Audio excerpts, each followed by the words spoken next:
Good day, everybody. Welcome to Hospitality Talks. I'm your host, Abid Butt.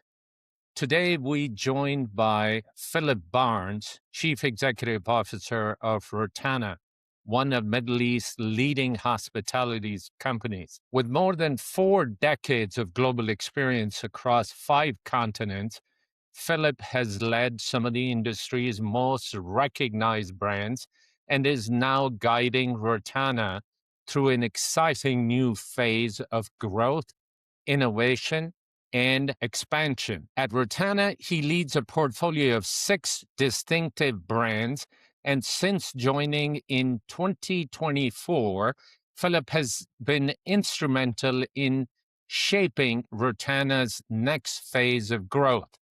With a forward thinking approach, Philip is setting new benchmarks in regional hospitality. In this conversation, we'll explore leadership, the future of hospitality, and the trends shaping travel and tourism today. How a regional powerhouse competes with massive loyalty engines and distribution network of global behemoths. The challenge of maintaining Arabian hospitality DNA while aggressively expanding around the globe. Welcome, Phillips. Thanks for taking the time to join Hospitality Talks. You're very welcome. Delighted to be here. Phillips, we'll dive right in. You've spent most of your career with international giants. Now you are on the regional side of the fence. What is one advantage that you see in an organization like Rotana that the larger global organizations should be concerned about? And also, what's that one thing that has really surprised you since you joined the organization? That's a good question. I mean, let me start with the first piece. So I did spend time with some large companies, but many of the companies I was with, I joined Four Seasons, for example, when we had 20 hotels. I was part of Fairmont when we had, I think, 50 or 55 hotels. So I was always with relatively small companies. Along the way, obviously, I got swallowed up and became part of bigger companies. And to me, the advantage of the smaller companies, and this particularly applies to Rotana, and I'll get into the details of why, at a time like this, our ability to pivot, our ability to redirect, our ability to refocus our energies in a whole different way is critically important to us. And if I touch on, say, for example, the geopolitical situation here in the Middle East, within 2 weeks, we had launched staycation campaigns. We had refocused all of our global sales teams. We had our general managers all taking full control of everything that was going on in their hotels. And we were able to do that because with 80 hotels in 14 countries, we can pivot really quickly. And without being critical of the big companies when they're of an international style, they're not really focused on the needs of a region or the needs of a particular area. So we were doing things. Our staycation campaign, for example, was the first one out of the box. No other company had done anything like that. And so to me, that's one of the joys. Now, I'll give you a little anecdotal information because I know you'll enjoy it. One of our area vice presidents right now is a very experienced gentleman. When he first joined us, he called me and he was talking to me about something to do with one of the owners and they wanted to do something. And how did I feel about this? And I said, well, that's a great idea. And I agree with him and we should do that. And he said, terrific. Who do I need to get approval from? I said, you just did. But we don't have layers. We don't have the bureaucracy. When I sit down with Nada, who's our chief commercial officer, or Eddie, who's a chief operating officer, or any of the corporate team, and we'd sit down and we agree on a course of action, we literally just get on with it. And to me, that's the joy, quite honestly, of a smaller company. Running a hotel, I was always a very naughty general manager because I always ran independently and I was allowed to. I worked for some wonderful people like Chris Cahill, from Fairmont, people like Heather McCrory from Fairmont, people like Jim Fitzgibbon from Four Seasons. And it was always one of those things of get on, do the job, do what you need to do, and ask for forgiveness later. But when you have bureaucracy and you have controls in place that come from large organizations, yeah, in some respects, I get why they need to be. but in other respects, I think they're detrimental to the speed of reaction that is needed in today's world. And this was a prime example. We went from one day to the next, and I was anticipating business to fall off the cliff, and I needed to move quickly. And I didn't want any of my team asking for permission. I was with one of our GMs yesterday, and all of them have done a fantastic job. But I said to him, listen, I'm sure you made mistakes. I'm sure you did things wrong. But you know what? At the end of the day, I don't care because you've got through this superbly well. And you've got through it on the basis of doing the best things that you could, making the best decisions. So, yes, there will have been some mistakes, but it doesn't matter. Far more important is that you got on. And this particular GM was telling me a story about how when they were looking for business, there was a problem in a hotel a couple of blocks away. And his sales team suddenly decided that they would go down there and they would wait outside the front door for people coming out with their luggage and say, do you need a room tonight? It sounds a little awful, but the reality of it is it's not. But you need speed. And it's the world in which we live. Well, thank you for sharing that. As the wise person said, if no mistakes are being made, either you lying or you're not doing anything. Mistakes are okay. That's how a lot of us learn. As long as we don't break the bank, it's okay to try out new things. So I'm glad that that's working for you. Yeah, I've always said, listen, we're not in the business. We're not trying to find a cure for cancer or put a man on the moon. Our business is very straightforward, and you'd be very hard pushed to break the bank, quite honestly, with these small decisions, right? Absolutely. Absolutely. You touched briefly on geopolitical issues, Philip. Yep, We all know that geopolitical issues directly impact travel and tourism. yep. The travelers are looking for safety and security. Airlines are impacted when there is unrest or incidents that occur in markets. You are experiencing this firsthand. hmm Please shed some light as to some successes that you have had, how governments can help mitigate the risk should these incidents occur. So it's a great question, and actually, I'm just going to respond by saying I can't think of a better place to be than in the UAE at a time like this. Let me give you some examples. When this first hit, there were a lot of people, a lot of airlines that were sort of didn't know what was going to happen next. Air corridors were closed. Getting people out was far more difficult than getting people in. The government immediately stepped up in both Dubai and Abu Dhabi and said, people who are trapped, people who cannot get out, we will cover their accommodation bills. Why did they do that? Because they recognize that their reputation is the most important thing that they have going for them. I've always said that the Emirates has great appeal to international tourism because it's safe, it has a rule of law, it's clean, it's hygienic, it has everything going for it that today's traveler wants, right? When they're looking for a vacation spot. So when something like this hits, the Emirati government is sort of like, how do we protect our reputation? And that was the first thing that they did. The second thing that they did, which I thought was absolutely superb, was they started a process of communication immediately to everybody who was trapped. Um, and trapped or resident, should I say. When you come into the UAE, you need to register your phone number, either at the hotel with the airline or whatever. They used the system to communicate with people what was going on. So, for example, in those first couple of weeks when missiles, drones, etc., were flying, everybody who was here, either as a guest or a visitor or a resident, was immediately alerted to anything that was going on. Now, the Emirati military did a brilliant job of shooting down pretty much every single drone, missile, and otherwise. You were alerted when things were on their way in, and then you were alerted when it was safe again. And it was literally usually within 10 minutes of one another.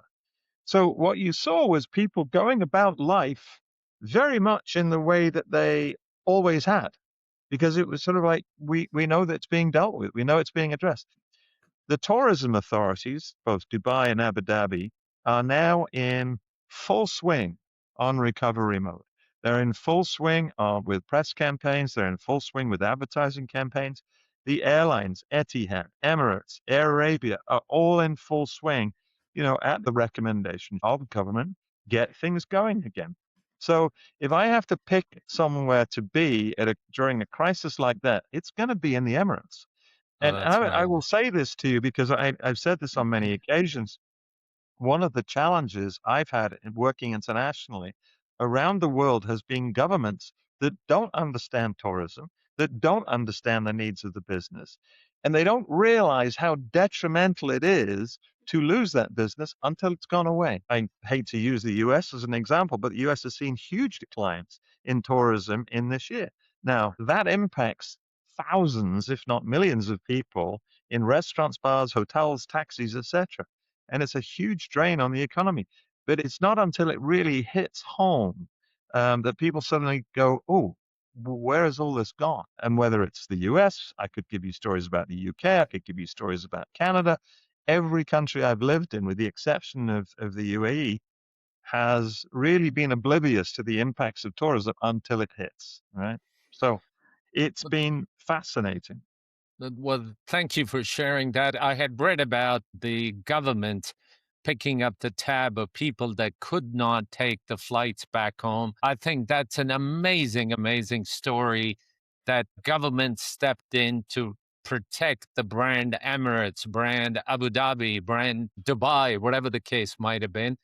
And that is truly what travel and tourism is all about. And it's a quintessential example of how to take care of people in unforeseen circumstances. So thank you for sharing that, Philip.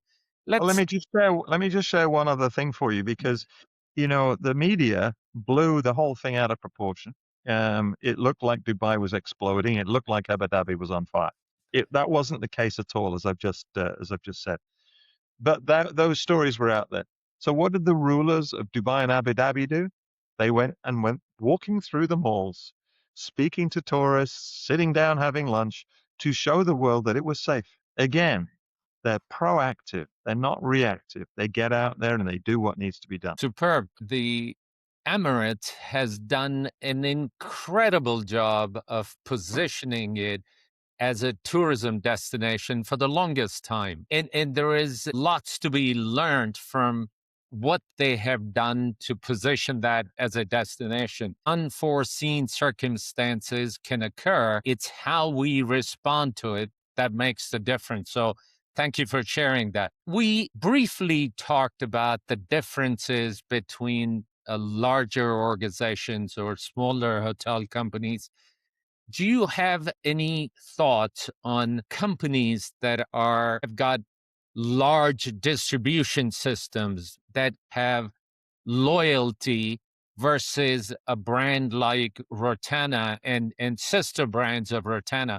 I know you recently joined Global Hotel Alliance, and I'd love to hear about what went into that decision, buy versus build type of analysis, if that was done, Mhm. and what do you hope to gain from that alliance? All right. Again, good question. We had our own internal loyalty program. It was called Rotana Rewards, and it had a membership base of under 1 million. All right. Predominantly from within the region, as you would expect. Right. When we started looking at GHA and we started to determine what were the real reasons for getting out there, there was the obvious one, the loyalty piece. 35 million members around the world, not just in this part of the world. So suddenly being able to talk to a lot of people in from Asia to Europe to North America, etc. That's the obvious one. There were two other components that were, for me, were top of mind. One was that we were, or we are, very much known as a regional brand. What GHA allowed us to do was to put ourselves on the world stage. All of a sudden, we were rubbing shoulders with Pan Pacific, Kempinski, Minor, etc., etc. We don't have the distribution that some of those brands have, but this allowed us to now be perceived as being on that same level as them by merit of, it's always the same. It's the company you keep. So that was equally as much an important piece for me because if Rotana is to grow, we have to have the brand recognition. We both know that. Then the third piece, we needed to find a way to say to prospective owners, right, talking to us about franchising, talking to us about hotel management agreements, that we could compete. Maybe not to the level that, we'd like to be able to, but at least we can compete going from 850,000 members to 35 million. So those were three components. But there's one other component which I want to make sure I'm clear about, because we're talking about a loyalty program, and to me, what GHA does is it adds the loyalty program. It also adds a recognition program. But before we even joined GHA, we had rolled out a repeat guest program across all of our hotels, so that our recognition of guests wasn't just about loyalty. I don't go anywhere because of points. You don't go anywhere. Maybe some people do. Okay. I don't get on a plane because I'm going to get miles. I don't stay in a hotel because I'm going to get points. I want to know the experience is going to be the best that it can be, right? And to me, it was the combination of doing both of those things within a short period of time that really mattered.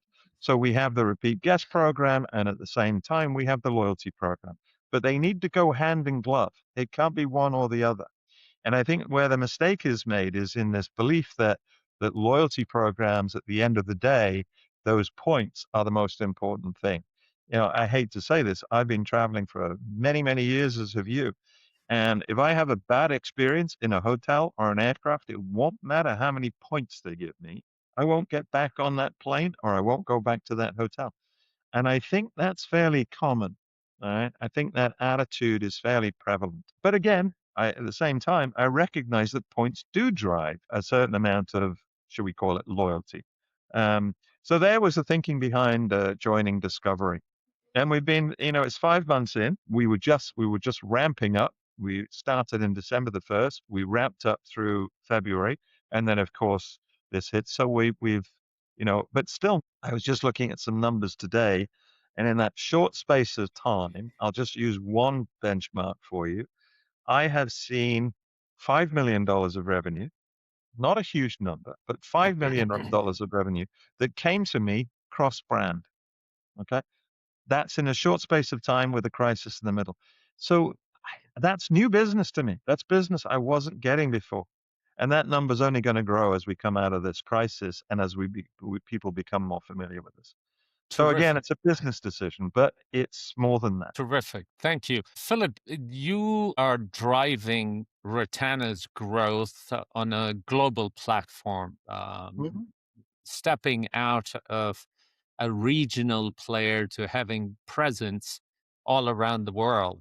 Uh, Hmm. how do you maintain the DNA of Arabic hospitality, if I may use that, Yeah. or DNA that has made Rotana as good as it is? How do you maintain that as you grow around the globe?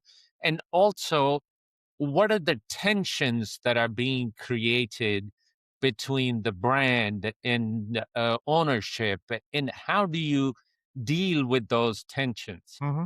Okay. Look, it's a good question. First and foremost, I should say that our aspirations are not necessarily global.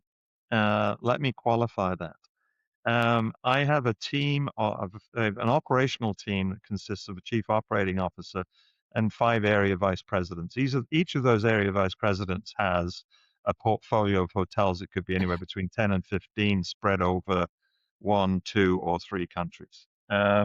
So they have to stay close, right? Um, I want to grow the brand, and I want to grow the brand in two distinctly different ways.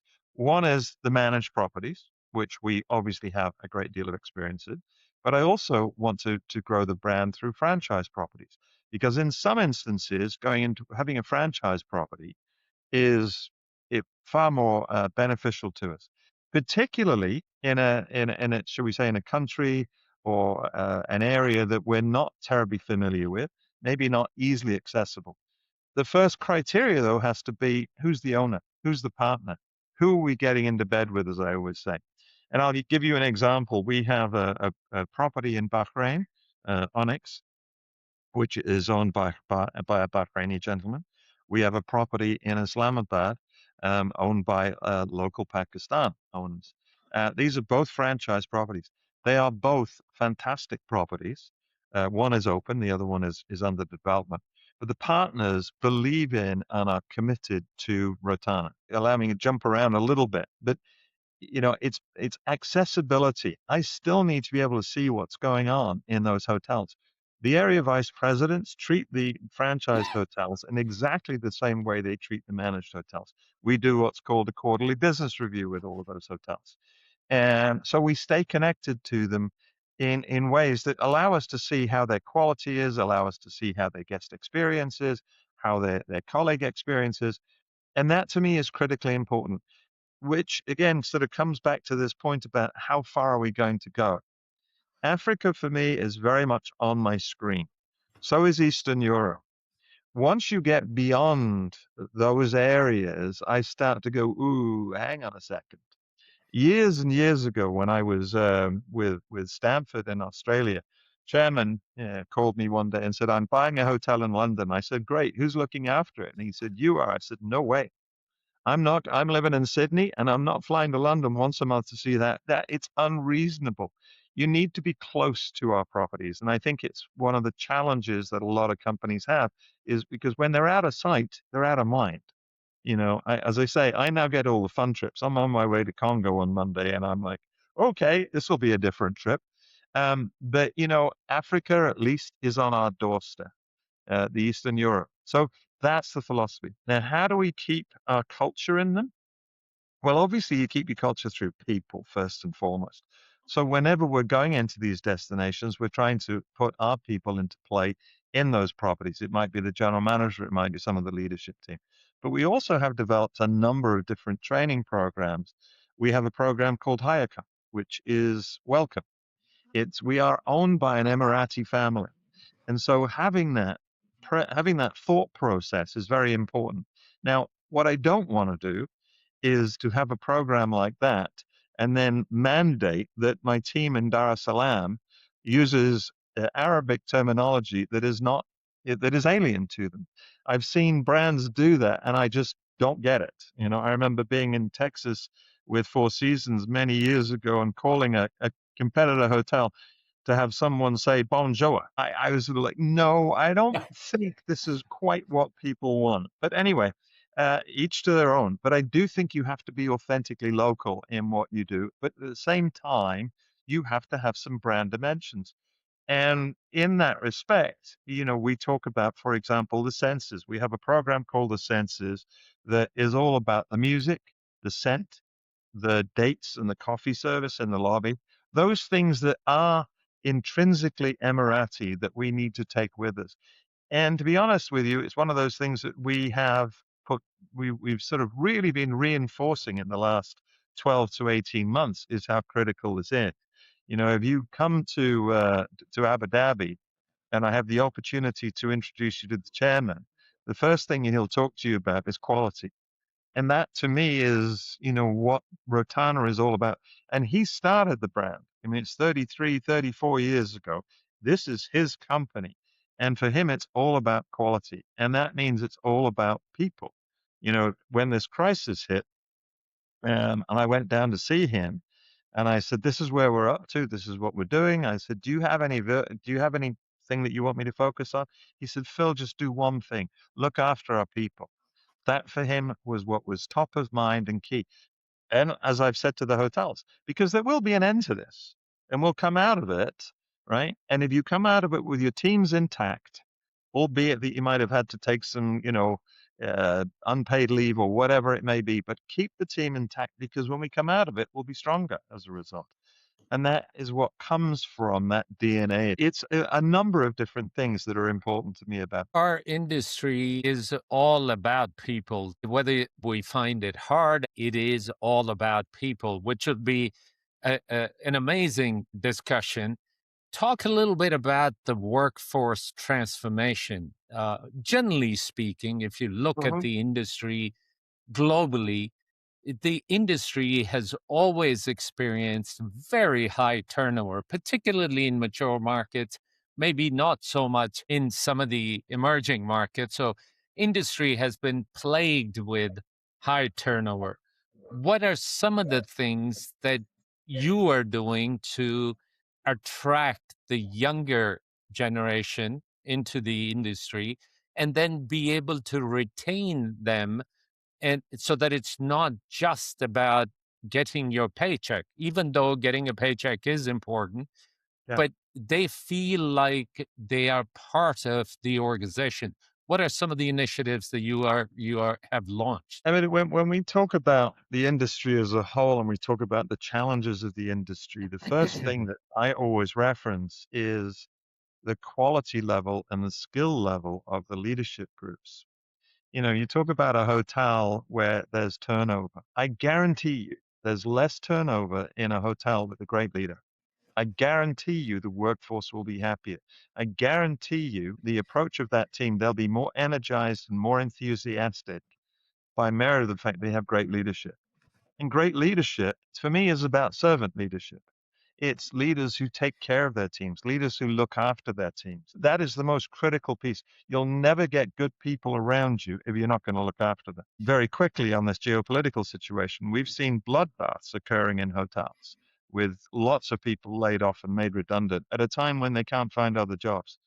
That to me is exactly the wrong kind of leadership. And that's the price you will pay for that is for a long time to come. So it starts with leadership to me.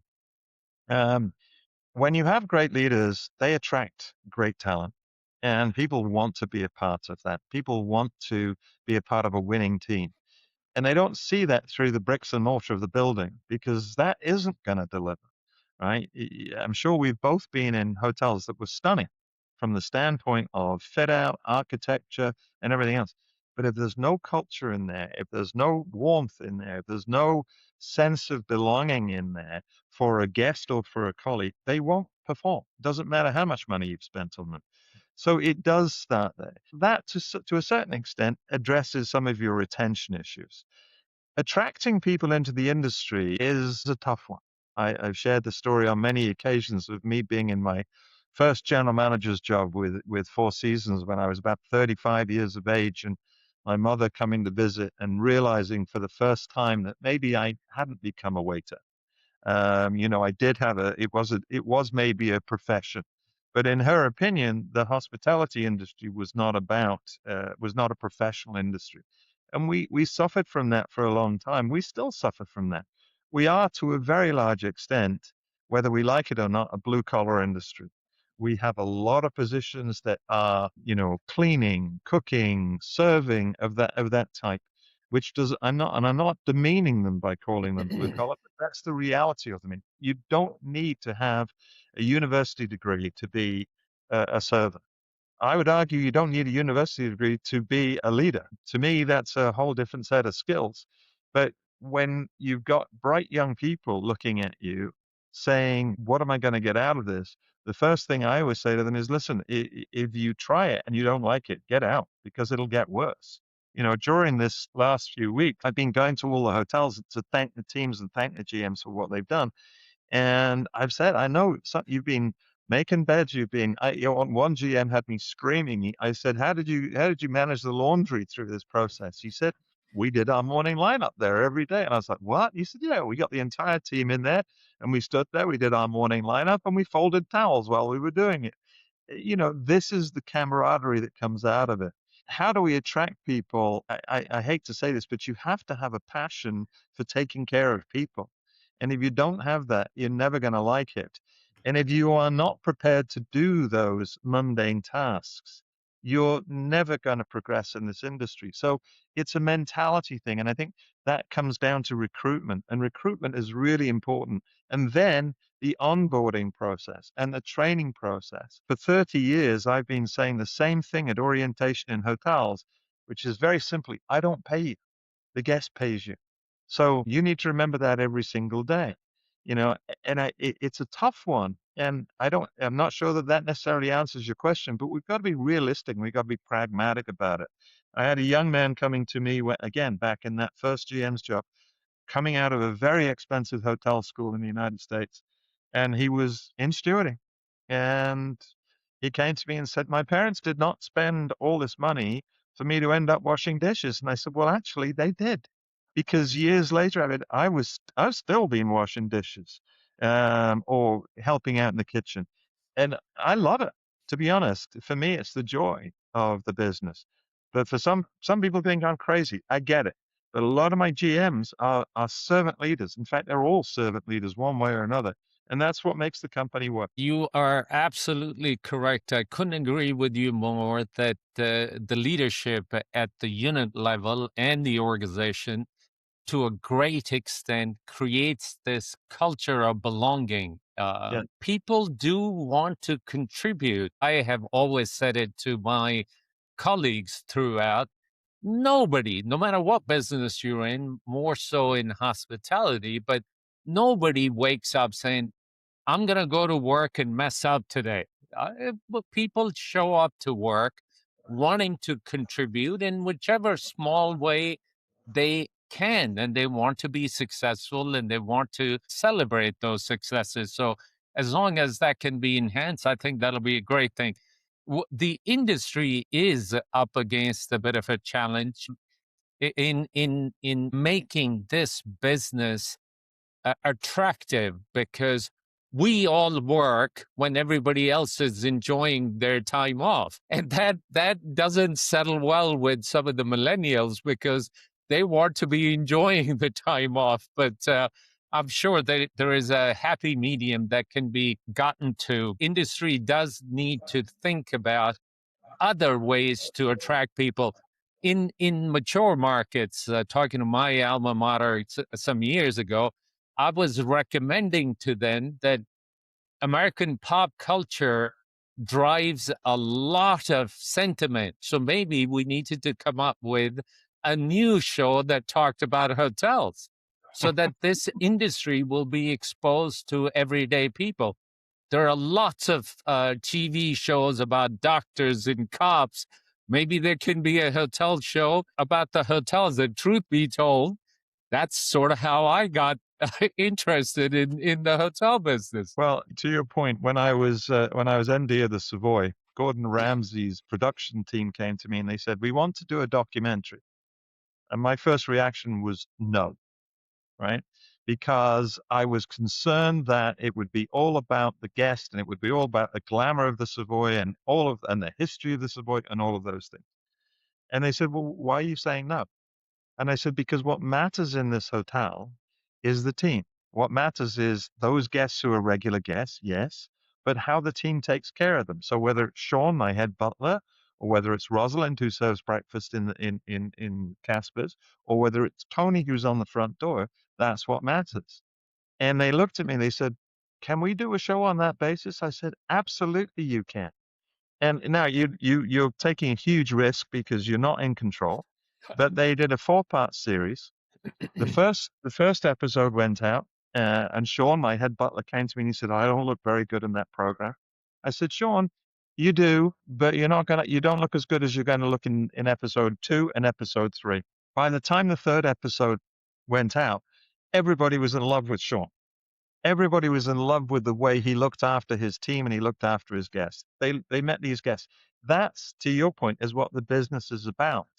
And when I see these things on TV or otherwise that portray us as a glamorous industry, we're not a glamorous industry, but we are an industry that has fun, right? And I've been having fun for a very, very long time, and I'm planning on continuing to have fun. And that's what we have to get across.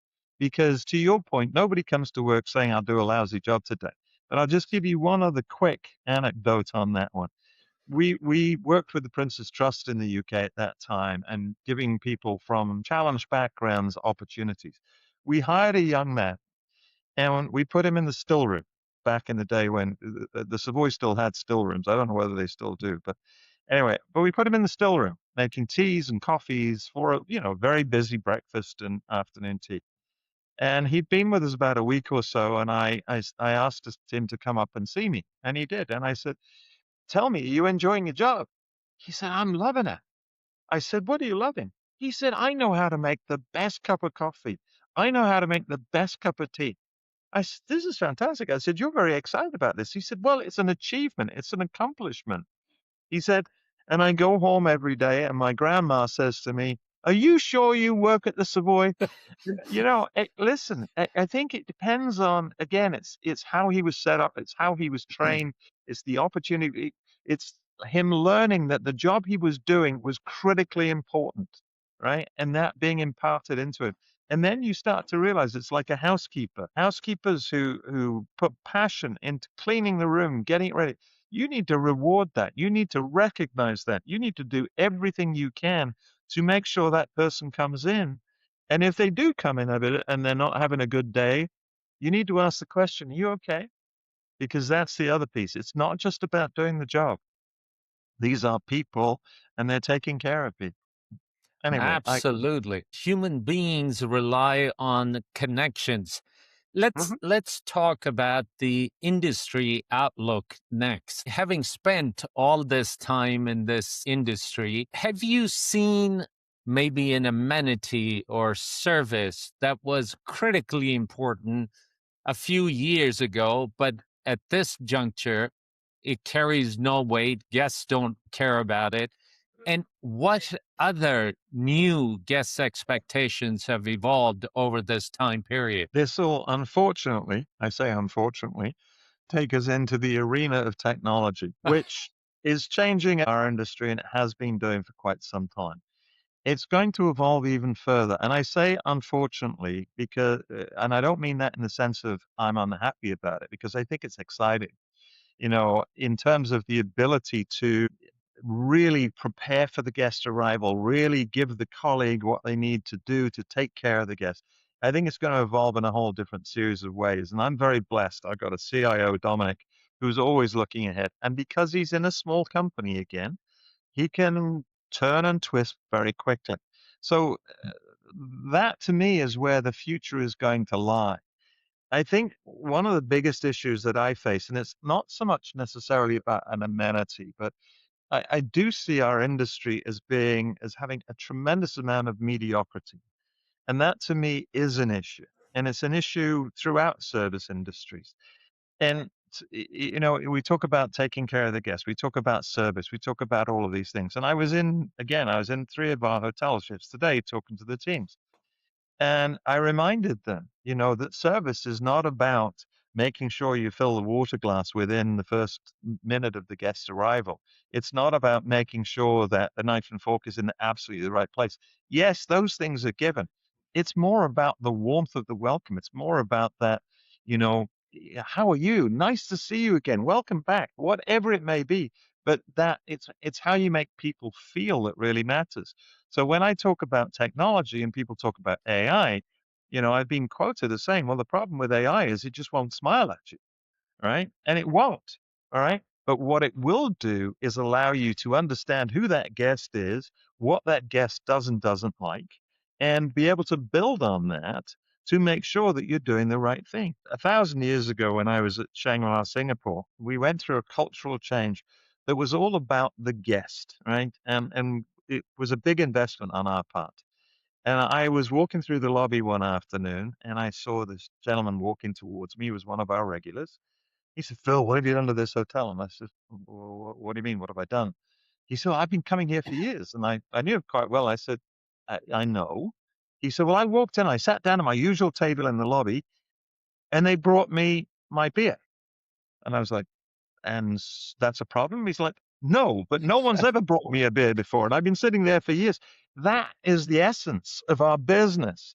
Now, if AI helps you understand that Stuart comes in every week and sits at the same table and he always has a Tiger beer, you're ahead of the game. Because it won't matter if the server knows him or not, because they'll know who Stuart is. That to me is where technology can be hugely beneficial. The disadvantage of it is I think that people are thinking it will replace the human element, and it won't. Not in our business. It won't make a bed. It won't cook a breakfast. It won't get that breakfast to the table, right? But what it will do is allow us to understand our guests and to preempt what it is that they want. It will allow us to deal with bureaucracy that we've always hated in our business, right? In ways that are much more efficient. It will facilitate a lot of different things.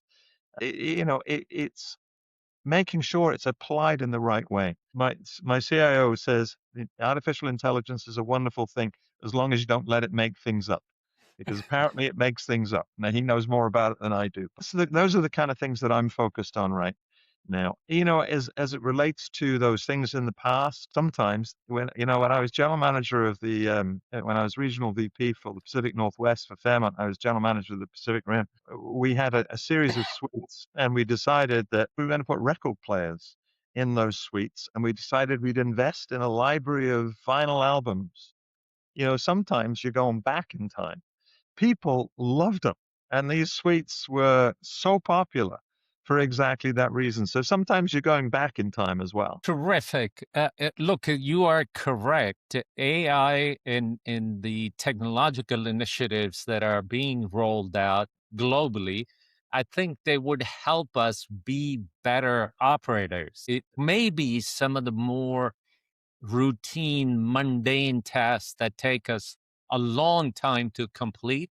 They can be automated so that we can, as human beings, we can focus on more concrete value add activities as opposed to sitting in front of a spreadsheet trying to reconcile the credit card statements, if you would. But Exactly.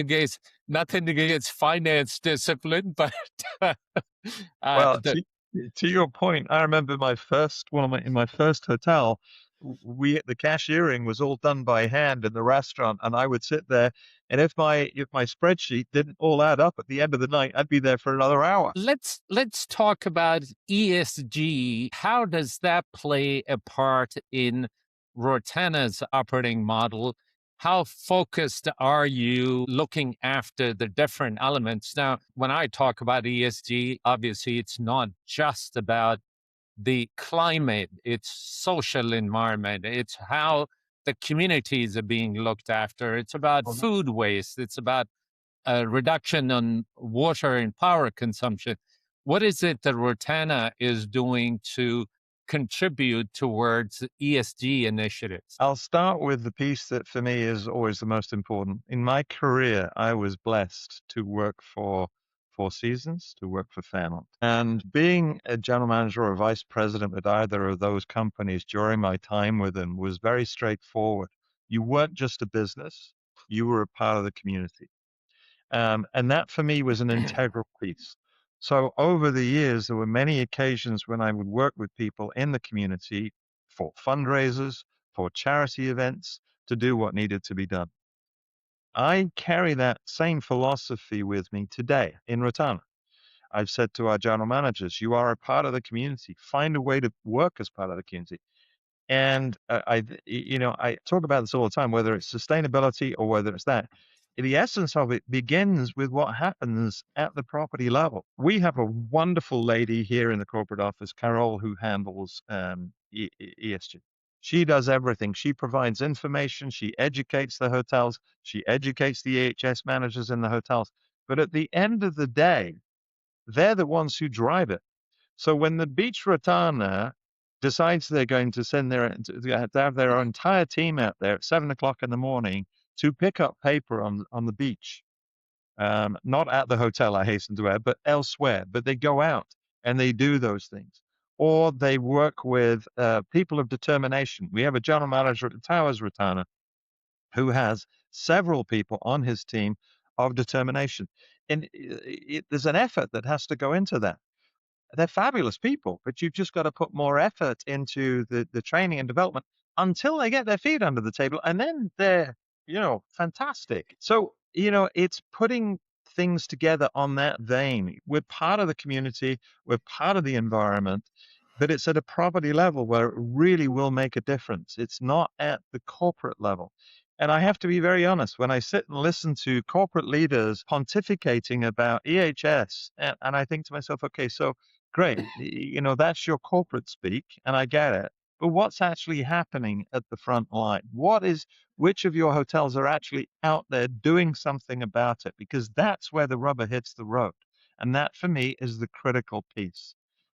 When I go back through my career, I remember being at the Savoy, and there was it's a charity in Savoy in London called Willow, and Willow is sort of like Make-A-Wish Foundation, but for adults, people who don't have the wherewithal to necessarily go out and enjoy a dinner or an overnight stay in a hotel in central London.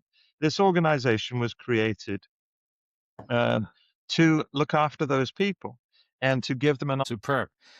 Philip, we are approaching the end of our session. I promise you I won't keep you too much longer. A couple of quick fire optional questions. Occupancy or average rate?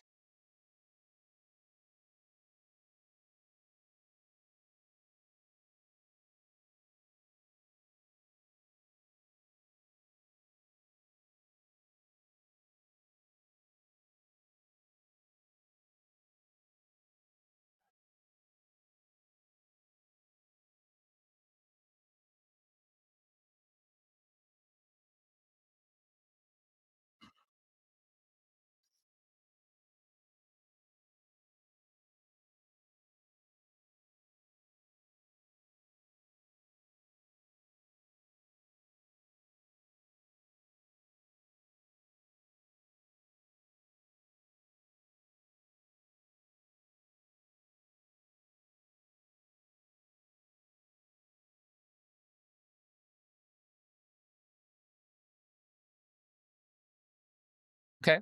Next one, RevPAR or GoPAR?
Okay, fair enough. Last one on this, buffet or a la carte?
Absolute, absolute.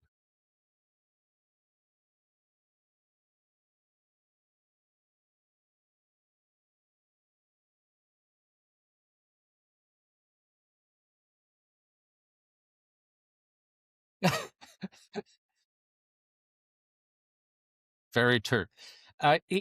What's one amenity or one trend or one thing in our industry that you're hoping will sunset by the end of the year? that it'll die.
Yeah.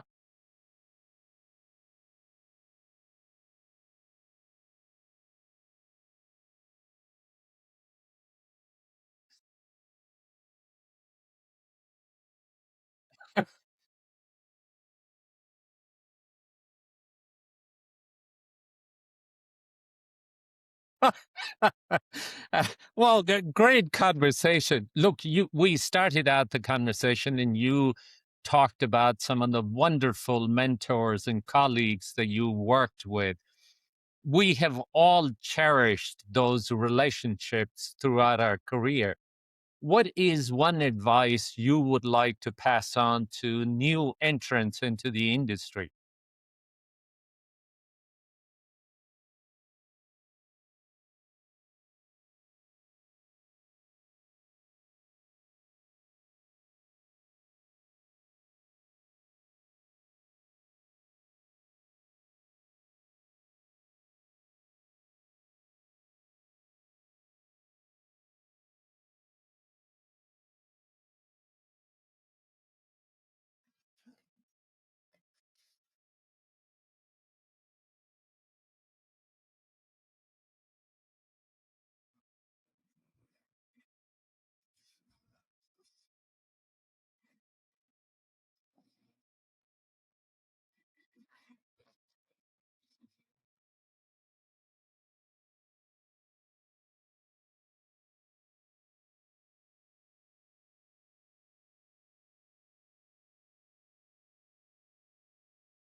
Amazing. Philip Barnes' legacy, what would you like that to be?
Amazing conversation, Philip. Thank you so much for taking the time. I'm sure our viewers and audience would get a lot out of this conversation. Thank you, thank you, thank you. I'll end the session. My wife bought me this plaque that sits on my desk. It reads, "Love, life, and happiness. May your troubles be few and your blessings many." Thank you so much. Thanks for joining the conversation.